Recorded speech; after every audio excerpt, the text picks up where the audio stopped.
ഭഗവാൻ ആരാന്നറിയോ? ഭഗവാൻ ആരാന്നറിയോ? ഭഗവാൻ ആരാന്ന്?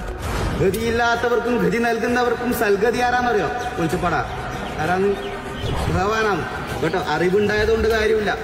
അത് ഏത് സഭയ്ക്കകത്ത് സംസാരിക്കണമെന്നുള്ളതായ ബോധം വേണം കേട്ടോ. അത് ഞാനൊന്ന് മാഞ്ഞു നിന്നാൽ ഇരുട്ടിലായിപ്പോവും സർവ്വത് കേട്ടോ. നീല് ചുട്ടരിച്ച് കളയും കേട്ടോ. ഒരു പൊക്കിൾക്കൊടി ബന്ധമാണിത്. പാലന്തായി കണ്ണനെന്നിരിക്കുന്ന പശുക്കിടാവിനെ കൊടുത്തിട്ട് നിങ്ങളെന്നിരിക്കുന്ന നരിക്കുലത്തെ ഏറ്റെടുത്തതാണ് ഭഗവാൻ. കൈവല്യാമ്പുതഘാതകനായിരിക്കുന്ന ജഗതോധാരകന്റെ മായാവിലാസ ചരിതങ്ങളുടെ ശ്രീപാലാഴിയെങ്കിൽ 1000 നാവുള്ള അനന്തന്റെ മേൽ ലോകനിദ്ര ചെയ്തു പോരുന്ന ഈ പന്നകശായി സപ്തസാഗരങ്ങളും മണ്ഡകടാഹങ്ങളും ഭഗവാനെ പൂവിട്ട് മൂടിച്ചിട്ടുണ്ട് അല്ലെ. മുല്ലമല്ലിക കൈത കനകനാരി ചെത്തിജയമന്തി വിച്ചകം കരിങ്കൂവളം കുറുമൊഴി ചെന്താമരം ഒപ്പിറ്റി മാതളപ്പൂ തസ്യ നാഗവാഗ പൂക പുന്നാക ചാമ്പയ്യ അതിഥി വിവിധ തുളസി ഇനിയന്തി പാരന്തി ഇന്ദീവന സ്പന്ദന ചന്ദന നിശ്ചിച്ചു നിശ്ചയ അകുച്ച പ്രസൂന വർഷങ്ങൾ ಶ್ರೀಹರಿಯವರ ಶ್ರೀಪಾದತ್ತಿಂಗಲ್ ಅರ್ಪಿಸಿದ್ದೀನಿ. ನಮಸ್ಕಾರ ಸ್ನೇಹಿತರೆ, ಮತ್ತೊಮ್ಮೆ ಚಾನಲ್ಗೆ ಸ್ವಾಗತ. ಸೊ ಇವತ್ತು ನಾನು ಎಲ್ಲಿದ್ದೀನಿ ಅಂತ ಕೇಳಿದರೆ, ನಾನಿದ್ದೀನಿ ಮಾಡಾಯಿ ಕ್ಷೇತ್ರ. ಇದು one of the famous temple, ಕಣ್ಣೂರಲ್ಲಿರುವಂಥ ಒಂದು ಶತ್ರು ಸಂಹಾರಕ್ಕೆ ಅಂತಲೇ ಪ್ರಸಿದ್ಧವಾದಂಥ ಒಂದು ದೇವಾಲಯ ಇದು. ಸೊ ಇವತ್ತು ಈ ದೇವಾಲಯಕ್ಕೆ ನಾನು ಏನಕ್ಕೆ ಬರ್ತಾ ಇದ್ದೀನಿ ಅಂತಂದರೆ, ಇಲ್ಲಿ ವರ್ಷಕ್ಕೆ ಒಮ್ಮೆ ನಡೆಯುವಂಥ ಒಂದು ತೆಯ್ಯಂ ಅಂತಾರೆ, ದೇವಿಯ ಒಂದು ಆರಾಧನೆಯೊಂದಿಗೆ ದಿನ ಸ್ಟಾರ್ಟ್ ಆಗುತ್ತೆ. ಸೊ ಕೆಲವೇ ಹೊತ್ತರಲ್ಲಿ ಇವಾಗ ಇಲ್ಲಿ ಒಂದು ಪೂಜೆ ಕೂಡ ನಡೀತು. ಸೊ ಅದರದ್ದು ಗ್ಲಿಮ್ಸ್ ನೀವು ಆಲ್ರೆಡಿ ನೋಡಿರ್ತೀರ. ಸೊ ಎಸ್, ಇವಾಗ ಇವತ್ತಿನ ಟೈಮಿಂಗ್ಸ್ ನೋಡೋದಾದರೆ ನೀವು ಬೆಳಗ್ಗೆ ಸಾಮಾನ್ಯವಾಗಿ 9 ಗಂಟೆಗೆಲ್ಲ ದರ್ಶನಕ್ಕೆ ಬಿಡ್ತಾಯಿದ್ರು, ಬಟ್ ಇವತ್ತಿಗೆ 10:15 ಬಿಡ್ತಾ ಇದ್ದಾರೆ. ಸೊ ಏನಕ್ಕೆ ಅಂತಂದರೆ, ಸ್ವಲ್ಪ ಇವತ್ತು ಪೂಜೆ ಒಂದೇ ಸತಿ ಪೂಜೆ ನಡೆಯೋದು, ಸಂಜೆ ಪೂಜೆ ನಡೆಯೋದಿಲ್ಲ. ಸೊ ಹಾಗಾಗಿ ನಾವು ಸ್ವಲ್ಪ ಇವತ್ತು ವೆಯ್ಟ್ ಮಾಡಬೇಕಾಗುತ್ತೆ. ಬಟ್ ಎಸ್, ಈ ದೇವಿಯ ಒಂದು ಮಹಿಮೆ ಏನು ಅಂತಂದರೆ, ಸ್ಪೆಷಲ್ ಇಲ್ಲಿ ಏನು ಪೂಜೆ ಮಾಡ್ತಾರೆ ಅಂತಂದರೆ ಶತ್ರು ಸಂಹಾರ ಪೂಜೆ. ಸೊ ಕೇವಲ ಒಂದು 350 ರೂಪಾಯಿ ಕೊಟ್ಟು ನೀವು ಒಂದು ಟಿಕೆಟ್ನ ತೊಗೊಂಡ್ರೆ, ಸೊ ನೀವು ಆ ಟಿಕೆಟ್ ಮೂಲಕ ಇಲ್ಲಿ ಒಳಗಡೆ ದರ್ಶನ ಮುಗಿಸಿದ ತಕ್ಷಣ, ನೀವು ಆಚೆ ಕಡೆ ಬಂದಿದ ತಕ್ಷಣ ನಿಮಗೆ ಸಿಗುವಂಥದ್ದು ಒಂದು ಪ್ರಸಾದ. ಸೊ ಆ ಪ್ರಸಾದದ ಮಹಿಮೆ ಏನು ಅಂತಂದರೆ, ಇದು ಅಂತ್ಯಂತ ಪ್ರಸಾದ ಅಲ್ಲ, ಇದು ಬಂದು ಒಂದು ಚಿಕನ್ ಪ್ರಸಾದ ಆಗಿರುತ್ತೆ. ಸೊ ಬೇಸಿಕ್ಲಿ ಅದು ಯಾವ ಥರ ಇರುತ್ತೆ ಏನು ಅಂತಂದ್ರೆ ನಾನು ನಿಮಗೆ ತೋರಿಸ್ತೀನಿ. ಬಟ್ ಅಲ್ಲಿ ತನಕ ಸ್ಟೇ ಟ್ಯೂನ್ಡ್ ಸ್ನೇಹಿತರೆ. ಸಂಜೆ 4 ಗಂಟೆಗೆ ಇಲ್ಲಿ ತೆಯ್ಯಂ ನಡೀತಾ ಇರುತ್ತೆ. ಸೊ ಇವಾಗ ನೀವು ನೋಡ್ಬೋದು, ಆವರಣದಲ್ಲಿ ಯಾರೂ ಜಾಸ್ತಿ ಜನ ಇಲ್ಲ. ಸೊ ಎಲ್ಲ ಕಂಪ್ಲೀಟ್ ಎಂಟಿ ಆಗಿದೆ, ಯಾಕಂದರೆ ಇಷ್ಟೋ ತನಕ ಜನ ಇದ್ದರು. ಸೊ ಅವರೆಲ್ಲರೂ ಬಂದು ಪೂಜೆ ಎಲ್ಲ ಮುಗಿಸ್ಕೊಂಡು, ನೀವು ನೋಡ್ಬೋದು ಈಗ ಜಸ್ಟ್ ಅದು ಆರಂಭ ಅಂತಾರೆ ಅದನ್ನು. ಸೊ ಫಸ್ಟ್ ಪೂಜೆಯನ್ನು ನಡೆಸಿದ್ದಾರೆ. ಇವಾಗ ಒಳಗಡೆ ಇವತ್ತಿನ ದಿನ ಒಂದೇ ಶತ್ರು ಸಂಹಾರ ಪೂಜೆ ನಡೆಯೋದು, ಸಂಜೆ ಮೇಲೆ ಇರೋದಿಲ್ಲ. ಸೊ ಇನ್ನೇನು ಕೆಲವೇ ಹೊತ್ತರಲ್ಲಿ ಇಲ್ಲಿ ಕಾಲಿಡಕ್ಕೂ ಕೂಡ ಜಾಗ ಇರಲ್ಲ ಸ್ನೇಹಿತರೆ. ಸೊ ಯಾವ ಥರ ಇರುತ್ತೆ 4 ಗಂಟೆಗೆ ಅನ್ನೋದನ್ನು ಆಮೇಲೆ ನಿಮಗೆ ತೋರಿಸ್ತೀನಿ. ಅಲ್ಲಿ ತನಕ ಸ್ಟೇ ಟ್ಯೂನ್.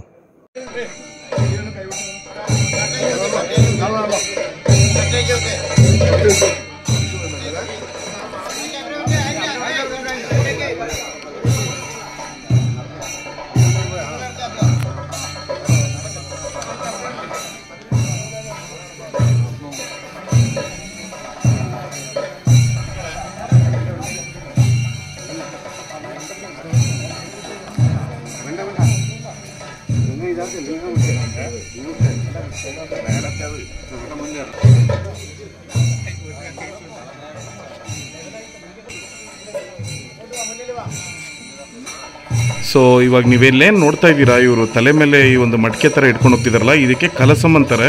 ಸೊ ಇಲ್ಲಿ ಲಾಸ್ಟಲ್ಲಿದೆ ನೋಡಿ, ಇದ್ರ ಒಳಗಡೆ ಏನಿದೆ ಅಂತ ನೀವೇನೋ ನನಗೆ ಕೇಳಿದ್ರೆ, ಇದ್ರ ಒಳಗಡೆ ಇರೋದು ಮೀನು ಹಾಗೂ ಎಂಡ. ಸೊ ನೋಡಿ, ಇದು ಎಂಥ ಒಂದು ಪವರ್ಫುಲ್ ದೇವಸ್ಥಾನ ಅಂತಂದರೆ, ಇಲ್ಲಿ ಆಚರಣೆನೇ ಒಂಥರ ಡಿಫ್ರೆಂಟು. ಈ ಥರ ಆಚರಣೆ ಅಂತ ನನ್ನ ಜೀವನದಲ್ಲೇ ನಾನು ಫಸ್ಟ್ ಟೈಮ್ ನೋಡ್ತಾ ಇರೋದು. ಈ ಒಂದು ಕಲಸಂ ಅನ್ನೋದು ಏನಿದೆ, ಇದು ಬೆಳಗ್ಗೆ 7 ಗಂಟೆ ಸುಮಾರಷ್ಟೊತ್ತಿಗೆ ಈ ಒಂದು ಪೂಜೆ ನಡೀತಾ ಇರೋದು. ಸೊ ಇವಾಗ ಏನು ಮಾಡ್ತಾರೆ ಅಂತಂದರೆ, ಫಸ್ಟ್ ಈ ಕಲಸಂನೆಲ್ಲ ಈ ಥರ ಒಂದು ಆಚರಣೆನ ಮಾಡಿ ಇಲ್ಲಿ ಇಟ್ಬಿಟ್ಟು ಹೋಗ್ತಾರೆ.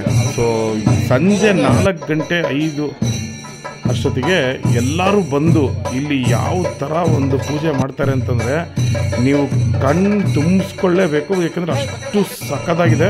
ದಯವಿಟ್ಟು ವಿಡಿಯೋನ ಕೊನೆ ತನಕ ನೋಡಿ, ಮಿಸ್ ಮಾಡಬೇಡಿ. ಸೊ ಹಾಗೂ ನೀವೇನಾದರೂ ಈ ವಿಡಿಯೋ ಫಸ್ಟ್ ಟೈಮ್ ನೋಡ್ತಾ ಇದ್ದೀರಾ, ಅಥವಾ ಈ ದೇವಸ್ಥಾನದ ಬಗ್ಗೆ ಮಾಡಿರುವಂಥ ಒಂದು ವಿಡಿಯೋ ಫಸ್ಟ್ ಟೈಮ್ ನೋಡ್ತಿದ್ದೀರಾ ಅಂತಂದರೆ, ನಿಮಗೆ ನಾನೊಂದು ಮಾಹಿತಿ ಕೊಡೋಕ್ಕೆ ಇಷ್ಟಪಡ್ತೀನಿ. ಸೊ ಸ್ನೇಹಿತರೆ, ಇದೇ ಕೆಲವು ತಿಂಗಳ ಹಿಂದೆ, ಒಂದು 3 ರಿಂದ 4 ತಿಂಗಳ ಹಿಂದೆ ಈ ಒಂದು ದೇವಸ್ಥಾನಕ್ಕೆ Darshan, film actor Darshan visit ಮಾಡಿದ್ರು. ಸೊ ಆ ವಿಸಿಟ್ ಮಾಡಿದ ನಂತರದಿಂದ ಇಲ್ಲಿ ಸಿಕ್ಕಾಪಟ್ಟೆ ಕ್ರೌಡ್ ಜಾಸ್ತಿ ಆಗಿದೆ ಕನ್ನಡಿಗರದು. ಯಾಕೆ ಅಂತಂದರೆ, ಸುಮಾರು ಜನ ಹೋಗಿ ವಿಡಿಯೋ ಮಾಡಿದರು ಆ ದೇವಸ್ಥಾನದ ಬಗ್ಗೆ, ಆ ದೇವಸ್ಥಾನದ ಒಂದು ಮಹಿಮೆ ಬಗ್ಗೆ. ಸೊ ಹಾಗೂ ಆ ಚಿಕನ್ ಪ್ರಸಾದ ಏನು ಕೊಡ್ತಿದಾರಲ್ಲ ಅದ್ರ ಬಗ್ಗೆನೂ ಸುಮಾರು ಜನ ಮಾತಾಡಿದ್ರು. ಸೊ ಹಾಗಾಗಿ ತುಂಬ ಜನಕ್ಕೆ ಈ ದೇವಸ್ಥಾನದ ಬಗ್ಗೆ ಗೊತ್ತಾಗದ ಮೇಲೆ ಇಲ್ಲಿಗೆ ಬರೋಕ್ಕೆ. ಸೊ ಇಲ್ಲಿ ಎಷ್ಟು ಜನ ಸೇರಿದ್ದಾರೆ ಅಂತ ನೋಡ್ಬೋದು ನೀವು. ಕ್ಯೂ ಯಾವ ಥರ ಇದೆ ಅಂತ. ಫುಲ್ಲು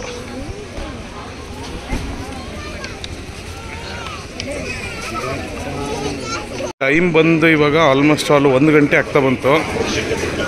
ಫುಲ್ ರಶ್ ಇದೆ, ಹೆವಿ ರಶ್ ಇದೆ ಇವತ್ತು.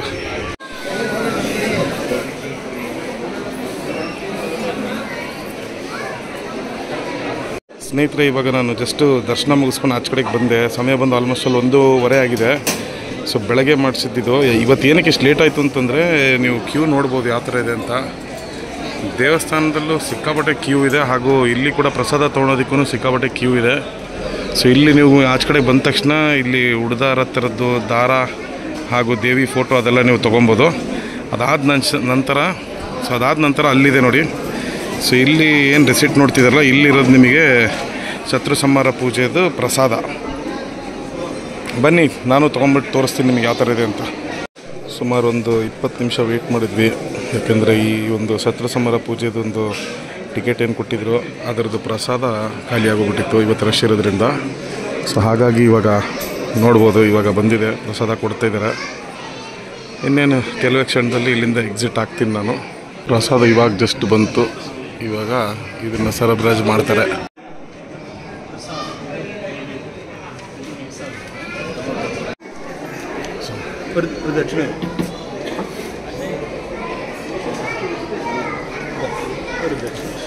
ഒരു മിനിറ്റ് ഞാൻ അവിടെ പോയി ಥ್ಯಾಂಕ್ ಯು. ಸೊ ಸ್ನೇಹಿತರೆ, ಇಲ್ಲಿದೆ ನಮ್ಮ ಕೈಯಲ್ಲಿ. ಇದು ಬಂದು ಪ್ರಸಾದ. ಇದು ಹೆಂಗಿರುತ್ತೆ ಅಂತ ಅನ್ನೋದನ್ನು ಮತ್ತೆ ನಾನು ನಿಮಗೆ ಓಪನ್ ಮಾಡಿ ತೋರಿಸ್ತೀನಿ. So stay tuned. ಸೊ ಸ್ನೇಹಿತರೆ, ಬೆಳಗ್ಗೆ ನೀವೇನು ನೋಡಿದ್ರಲ್ಲ, ಈ ಪೂಜೆ ಮುಗಿಸಿದ್ದಾರೆ. ಈಗ ನೆಕ್ಸ್ಟು ಇದೇ ಜಾಗದಲ್ಲೇ ತಯ್ಯಂ ನಡೆಯುತ್ತೆ. ಸೊ ಅದ್ರದ್ದೆಲ್ಲ ಸಿದ್ಧತೆ ಬಂದು ಇಲ್ಲಿ ನಡೀತಾ ಇದೆ. ಇದ್ರ ಒಳಗಡೆ ಯಾರಿಗೂ ಎಂಟ್ರಿ ಇಲ್ಲ, ಬಟ್ ಇಲ್ಲಿಂದನೇ ನೋಡ್ಕೊಬೋದು ನೀವು ಯಾವ ಥರ ಅದರ ಒಂದು ಪ್ರಿಪ್ರೇಷನ್ ನಡೀತಾ ಇದೆ ಅಂತ ಅನ್ನೋದನ್ನು. ನಿಮಗೆ ಇಲ್ಲೊಂದು ಕಡ್ಡಿ ಥರ ಕಾಣಿಸ್ತಿದೆಯಲ್ಲ, ಸೊ ಇದ್ರ ಮೇಲಿನ ಅಲಂಕಾರ ನಡೆಯುತ್ತೆ. ಅದಷ್ಟುದ್ದ ಒಂದು ಕೂದಲು ಥರ ರೆಡಿ ಮಾಡಿಬಿಟ್ಟು ಅವರು ಇದನ್ನು ಇಲ್ಲಿಂದನೇ ಹಾಕ್ಕೊಂಡು ಹಿಂಗೆ ಬರ್ತಾರೆ. ತುಂಬ ಅದ್ಭುತವಾಗಿರುತ್ತೆ ಆ್ಯಕ್ಚುಲಿ. ಇನ್ನೇನು ಕೆಲವೇ ಕ್ಷಣದಲ್ಲಿ ನಂದು 3 ಅವರ್ಸು ಅಷ್ಟೇ ಶುರು ಆಗಲಿದೆ. ಬಟ್ ಇಲ್ಲಿ ಒಂದು ಚೂರು ನಿಂತ್ಕೊಳಕ್ಕೆ ನಿಮಗೆ ಜಾಗ ಸಿಗಲ್ಲ. ಸರ್, ನಾನು ಭುವನ್ ಶೇಖರ್ ಅಂತೇಳಿ, ಬ್ಯಾಂಗ್ಳೂರು, ಆ್ಯಕ್ಚುಲಿ ಪ್ರಾಪರ್ ಮಂಗಳೂರು. ಹೌದಾ? ಯೂಟ್ಯೂಬ್ ಚಾನಲ್ ನೋಡಿ ಕೂಡಲೇ ಹೊರಟಿದ್ದೇನೆ. ಮೊನ್ನೆ ಆಗಿದ್ದಲ್ಲ. ಹೌದಾ? ಕೂಡಲೇ ಮತ್ತೆ ಮಂಗಳೂರಿಗೆ ಬಂದು ಖುಷಿ ಆಯ್ತು ಸರ್. ನೀವಿಬ್ಬರು ಬಂದಿದ್ದಾ? ಹೌದು. ಓಕೆ. ಎಲ್ಲಿ, ಮಂಗಳೂರಿಂದನಾ? ಮಂಗಳೂರಿನಲ್ಲಿ ಫಸ್ಟ್ ಟೈಮ್ ಬರ್ತಿರೋದು ಸರ್ ದೇವಸ್ಥಾನಕ್ಕೆ? ಹೌದಾ? ಓಕೆ. ಭಾಳ ಪವರ್ಫುಲ್ ಇದೆ ಸರ್ ದೇವರು. ಒಳ್ಳೆ ದಿನಕ್ಕೆ ಬಂದಿದ್ದೀರಾ. ಏನಂತಂದರೆ ಇವತ್ತು ಸಂಜೆ 6 ಗಂಟೆಗೆ ತಯ್ಯಂ ನಡೀತಾ ಇದೆ. 4 ಗಂಟೆಗೆ, ಸಂಜೆ 4 ಗಂಟೆಗೆ ತಯ್ಯಂ ನಡೀತಾ ಇದೆ ಸರ್. ಒಳ್ಳೆ ದಿನ ಬಂದಿದ್ದೀರಾ. ತಯ್ಯಂ ನಡೀತಾ ಇದೆ. ಅದು ಕೂದಲು ಮೇಲೆ ಹಿಂಗೆ ತಲೆ ಮೇಲೆ ಇಷ್ಟು ಉದ್ದ ಹಿಂಗೆ ಇಟ್ಕೊಂತಲ್ಲ, ಆ ಥರದ್ದು ತುಂಬ ರೇರು. ಅದು ಇಲ್ಲಿ ನಡೀತಾ ಇದೆ ಇವತ್ತು 4 ಗಂಟೆಗೆ. ಮಿಸ್ ಮಾಡಬೇಡಿ. ಖುಷಿ ಆಯ್ತು sir. Thank you sir. Thank you so much. So ಇದೇ ನೋಡಿ ಸ್ನೇಹಿತರೆ ಪ್ರಸಾದ. ಓಕೆನಾ? ಸೊ ಇದು ಬಂದು ಚಿಕನ್ ಪ್ರಸಾದ. ಓಕೆನಾ? ಸೊ ಇದರ ಕೆಳಗಡೆ ಬಂದು ವೆಜ್ ಪ್ರಸಾದ. 2 ಆಪ್ಷನ್ಸ್ ಇದೆ. ಇದು ಅಲ್ಲದಲ್ಲೇ ಪಾಯಸ ಕೂಡ ಇದೆ, ಅದು ಸಪ್ರೇಟಾಗಿ ಕೊಡ್ತಾರೆ. ಅದರದ್ದೊಂದು ಕವರ್ ಇಲ್ಲಿದೆ. ಇದು ಆ ಕವರ್. ಇದರಲ್ಲಿ ಪಾಯಸ ಸಿಗುತ್ತೆ. 2 ಥರದ ಅವಲಕ್ಕಿದು 2 ಪಾಯಸ ಸಿಗುತ್ತೆ. ಒಂದು ಅವಲಕ್ಕಿ ಆಗಿರುತ್ತೆ, ಒಂದು ಅಕ್ಕಿ ಪಾಯಸ ಆಗಿರುತ್ತೆ. ಸೊ ಸ್ನೇಹಿತರೆ, ಇದು ನಮ್ಮ ಸ್ನೈಪರು. ಇಷ್ಟು ಬಿಸಿಲಲ್ಲಿ ಇವಾಗ 4 ಗಂಟೆ ತನಕ ಅಲ್ಲಿ ಟೈಮ್ ಸ್ಪೆಂಡ್ ಮಾಡೋಕ್ಕಾಗ್ದಿಲ್ಲ. ಸೊ ಹಾಗಾಗಿ ನಾನು ಒಬ್ಬರು ಇಂಪಾರ್ಟೆಂಟ್ ವ್ಯಕ್ತಿಯವ್ರ ಮನೆಗೆ ಬರ್ತಾಯಿದ್ದೀನಿ. ಸೊ ಇಲ್ಲಿದ್ದಾರೆ ನೋಡಿ, ಸುಧೀಶ್ ಸ್ವಾಮಿ ಅಂತೇಳಿ. Swami, thank you so much. Thank you. So ಸ್ನೇಹಿತರೆ ನೋಡಿ, ಮನೆ ಒಳಗಡೆ ಬಂದ ತಕ್ಷಣ ಒಂದು ಒಳ್ಳೆ ಊಟ ಕೊಟ್ಟಿದ್ದಾರೆ. ಇಲ್ಲಿಂದ ಸ್ಟಾರ್ಟ್ ಮಾಡ್ತಾಯಿದ್ವಿ. ಇದು ಕೂಡ ಅಲ್ಲಿದೆ ಪ್ರಸಾದ. ಮನಸ್ಸು ತೃಪ್ತಿ ಆಗೋಷ್ಟು ನಾನು ಊಟ ಮಾಡಿದೆ. ಸುಧೀಶ್ ಸ್ವಾಮಿಗೆ ಥ್ಯಾಂಕ್ ಯು ಸೋ ಮಚ್. ಸಮಯ ಇವಾಗ 1:15 ಬಂದೆ ನಾನು ಇಲ್ಲಿ. ನೋಡೋಣ ಯಾವ ಥರ ಒಂದು ಪ್ರಿಪ್ರೇಷನ್ ನಡೀತಾ ಇದೆ ಅಂತ. ಸೊ ನೋಡ್ಬೋದು, ಒಳಗಡೆ ಎಲ್ಲ ಫುಲ್ಲು ಪ್ರಿಪ್ರೇಷನ್ ನಡೀತಾ ಇದೆ. ಮುಖಕ್ಕೆ ಬಣ್ಣ ಹಚ್ಚೋದ್ರಿಂದ ಹಿಡಿದು ಕಂಪ್ಲೀಟ್ ಎಲ್ಲ ತಯಾರಿ ನಡೀತಾ ಇದೆ. ಸೊ ಇದು ಕಾಡು ಮಧ್ಯದಲ್ಲಿ ನಡೆಯುವಂಥ ಒಂದು ಆಚರಣೆ. ಇದು ರೆಡಿ ಆಗಿಬಿಟ್ಟು ಆಚೆ ಕಡೆಗೆ ಬಂದ ನಂತರ ನೀವು ನೋಡಲೇಬೇಕು, ಅದು ವೈಬೇ ಬೇರೆ.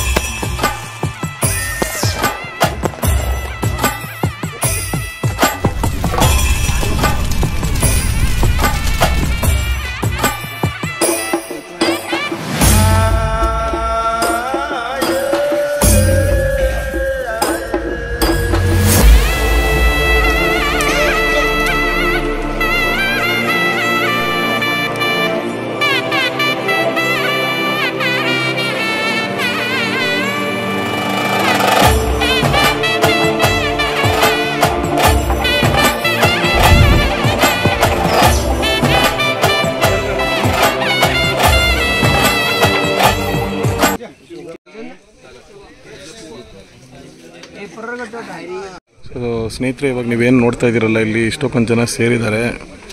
ಈ ಒಂದು ತಯ್ಯಂ ಅನ್ನೋ ಒಂದು ಸಂಭ್ರಮಕ್ಕೆ ಒಂದಲ್ಲ ಎರಡಲ್ಲ ಮೂರಲ್ಲ ಸುಮಾರು ಜನ ಇದ್ದಾರೆ ಇವತ್ತು. ಬಟ್ ಮೇಯ್ನ್ 2 ತಯ್ಯಂ ರೆಡಿ ಆಗುತ್ತೆ. ಅದರ ಕೂದಲು ಅಂತಾರೆ ಇದನ್ನು, ಅದು ಸಿಕ್ಕಾಬಟ್ಟೆ ಉದ್ದಕ್ಕಿರುತ್ತೆ ನೋಡಿ. ಇದು ಫಸ್ಟ್ ಟೈಮ್ ನಾನು ನನ್ನ ಜೀವನದಲ್ಲಿ ತಯ್ಯಂ ನೋಡ್ತಾ ಇರೋದು. ಸೊ ಇನ್ನೇನು ಕೆಲವೇ ಹೊತ್ತರಲ್ಲಿ ಶುರುವಾಗುತ್ತೆ. 3 ಕಾಲಾಗಿದೆ, ಇನ್ನೂ ಸ್ಟಾರ್ಟ್ ಆಗಿಲ್ಲ. ಅವ್ರು ರೆಡಿ ಆಗಬೇಕು. ಹಾಗಾಗಿ ಇವತ್ತು ಎಷ್ಟೊತ್ತಾದರೂ ಪರವಾಗಿಲ್ಲ, ನಿಮಗೋಸ್ಕರ ಕಂಟೆಂಟ್ ಅಂತೂ ಮಾಡೋದು ಪಕ್ಕ.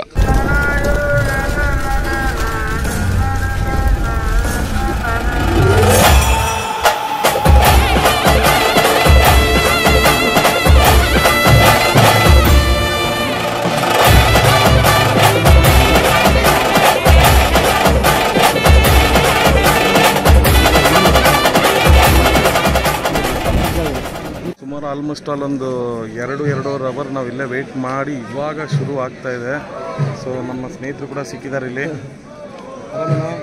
ಆರಾಮ್ ಸರ್. 10 ವರ್ಷ ಸುಮ್ಮನೆ ಒಬ್ಬನೇ ಅನಾಥನಾಗಿ ಬಿದ್ದುಕೊಂಡಿದ್ದೆ, ಇಲ್ಲಿ ಬಂದು ಜೀವ ಕೊಟ್ಟರು. ಸೊ ನೋಡ್ಬೋದು ಸ್ನೇಹಿತರೆ, ಇನ್ನೇನು ಕೆಲವೇ ಹೊತ್ತರಲ್ಲಿ ಇವಾಗ ಬರ್ತಾ ಇರ್ತಾರೆ. ಆ್ಯಕ್ಚುಲಿ 7 ದೇವರು.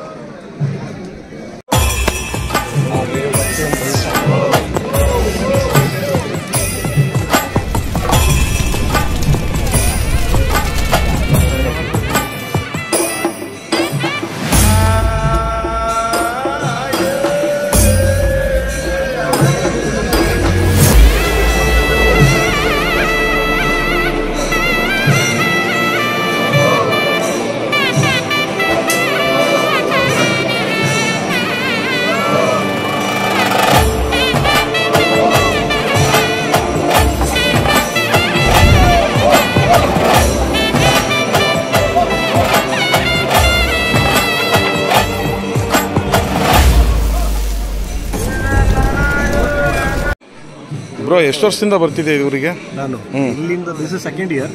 ಬಟ್ ಇದ್ರ ಬಗ್ಗೆ ನಮ್ಮ ಊರಲ್ಲೇ ದೇವರು ಇಲ್ಲಿಂದನೇ ಹೋಗಿ ಬಂದಿರೋದ್ರಿಂದ ನಮ್ಗೆ ಅದ್ರ ಬಗ್ಗೆ ನನಗೆ ಸ್ವಲ್ಪ ಚೆನ್ನಾಗಿ ಗೊತ್ತಿದೆ. ಅದು ಒಂದು ಉದ್ದದ ತರ ಇದೆಯಲ್ಲ, ಕೂದಲು ಅಂತಿದ್ದಾನೆ. ಅದಕ್ಕೆ ಆಕ್ಚುಲಿ ಮುಡಿ ಅಂತ ಹೇಳೋದು ಮಲಯಾಳದಲ್ಲಿ. ಮುಡಿ ಅಂದ್ರೆ ಕೂದಲು ಅಂತ. ಸೊ ಅದು ಮಿನಿಮಮ್ 18 ಮೊಳ, ಅಂದ್ರೆ ಇದು 1 ಮೊಳ ಲೆಕ್ಕ. ಸೊ 18 ಮೊಳ ಉದ್ದ ಇರಬೇಕು. ಬಟ್ ಇದು ಅದಕ್ಕಿಂತ ಜಾಸ್ತಿನೇ ಇರುತ್ತೆ. 22 24 ಆ ತರ ಲೆಕ್ಕಾಚಾರ ಇದೆ. ಮೇನ್ ಆಗಿ ಬರೋದು ಅಂದ್ರೆ ಈ ಮಾಡಾಯಿ ಕಾವಿನ ಸೋಮೇಶ್ವರಿ ದೇವಿ, ಇದು ಫಸ್ಟ್ ಒಂದು. ಅದು ಬಿಟ್ರೆ ಅದ್ರ ಜೊತೆ ಕ್ಷೇತ್ರಪಾಲಕ. ಕ್ಷೇತ್ರಪಾಲಕ ಅಂದ್ರೆ ಅದು ಈಶ್ವರನೇ ಈ ಕ್ಷೇತ್ರವನ್ನ ಕಾಪಾಡ್ತಿರೋದು. ಅದ್ರ ಜೊತೆಗೆ ಮತ್ತೆ ಭಗವತಿ, ತಿರುವರ್ಕಾಟ್ ಭಗವತಿ ಅಂತ, ಅದು 3 ಇಲ್ಲಿದು ಮೈನ್. ಅದ್ರ ಜೊತೆಗೆ ಬಾಕಿ ಮಾಂಜಾಳಮ್ಮ, ಮತ್ತೆ ಬೇಟೆ ಚೌವರ್, ಮತ್ತೆ ಅಯ್ಯಪ್ಪ ಅಂತ ಇನ್ನೂ 4 ಬೇರೆ ಬೇರೆ ದೇವರು. ಸೂಪರ್. ಹೆಂಗೆ ಬ್ರೋ ಇಷ್ಟೆಲ್ಲ ಇನ್ಫಾರ್ಮೇಶನ್ ಅಂದ್ರೆ ಅದೇ ನಮ್ಮ ದೇವರು ಕೇರಳದಿಂದನೇ ಈ ಜಾಗದಿಂದನೇ ನಮ್ಮ ಕೊಡಗಿಗೆ ಬಂದಿರೋದ್ರಿಂದ ನಮಗೆ ಅದ್ರ ಬಗ್ಗೆ ಮಾಹಿತಿ ಇರೋದು. ಮತ್ತೆ ಹಾಡುಗಳಲ್ಲಿ ನಮ್ಮಲ್ಲಿ ಲಿಖಿತವಾಗಿದೆ. Super bro, super, thank you.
So ಸ್ನೇಹಿತರೆ, ಇವಾಗ ಇದನ್ನೇನು ನೋಡ್ತಾ ಇದ್ದೀರಲ್ಲ, ಇದಕ್ಕೆ ಮುಡಿ ಅಂತಂತಾರೆ. ಬೇಸಿಕ್ಲಿ ಇದು ಕನ್ನಡದಲ್ಲಿ ನೀವು ಕೇಳೋದಾದರೆ ಕೂದಲು ಅಂತ. ಆ ಒಂದು ದೇವಿಯ ಕೂದಲು ಎಷ್ಟು ಉದ್ದ ಇದೆ ಅಂತ ಅನ್ನೋದನ್ನು ತೋರಿಸ್ತಿರೋದು ಆ್ಯಕ್ಚುಲಿ. ಸೊ ಇಲ್ಲಿ ನೋಡಿ ಇದನ್ನು ಯಾವ ಥರ ಕೂರಿಸ್ತಾರೆ ಅಂತ ಅನ್ನೋದನ್ನು ತೋರಿಸ್ತಾ ಇದ್ದೀವಿ ನೋಡಿ ಇಲ್ಲಿ. ಬಹುಶಃ ಈ ಥರ ಒಂದು ವಿಡಿಯೋ ನೀವು ವರ್ಷಕ್ಕೊಮ್ಮೆ ನೋಡ್ಬೋದು. ಇಲ್ಲಿ ಪ್ರತಿ ಸತಿ ನಡೆಯೋದಿಲ್ಲ, ವರ್ಷಕ್ಕೊಂದು ಸತಿ ನಡೆಯುವಂಥ ಒಂದು ಮಹಾ ಉತ್ಸವ ಇದು. ಎಸ್, ತಿರುವರಕಾಟ್ ಭಗವತಿ ಮಾಡಾಯಿ ಕ್ಷೇತ್ರ ನೋಡಿದ್ರಲ್ಲ. ನನ್ನ ಜೀವನದಲ್ಲೇ ಫಸ್ಟ್ ಟೈಮ್ ನಾನು ನೋಡ್ತಿರೋ ತೆಯ್ಯಂ ಆ್ಯಕ್ಚುಲಿ. ಅದರಲ್ಲೂ ಇಷ್ಟು ಉದ್ದ ಇರೋದನ್ನ ಇದೇ ಫಸ್ಟ್ ಟೈಮ್ ನಾನು ನೋಡ್ತಾ ಇರೋದು.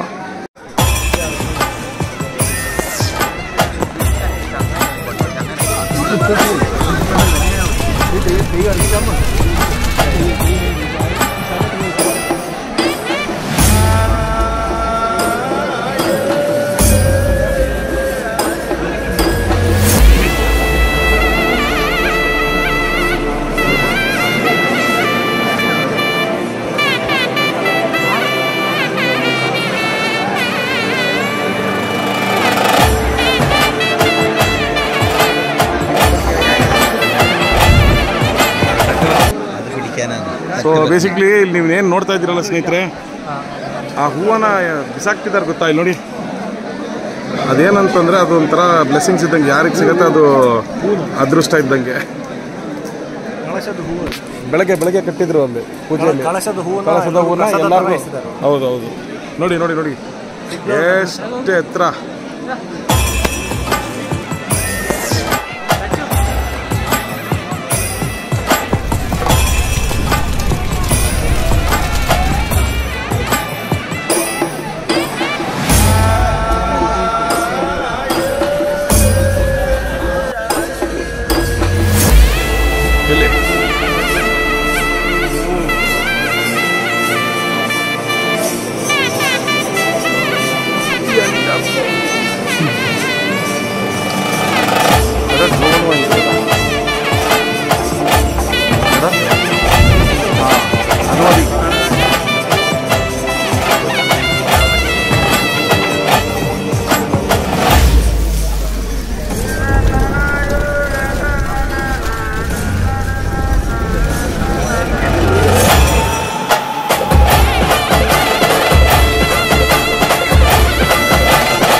നടക്കല്ലേ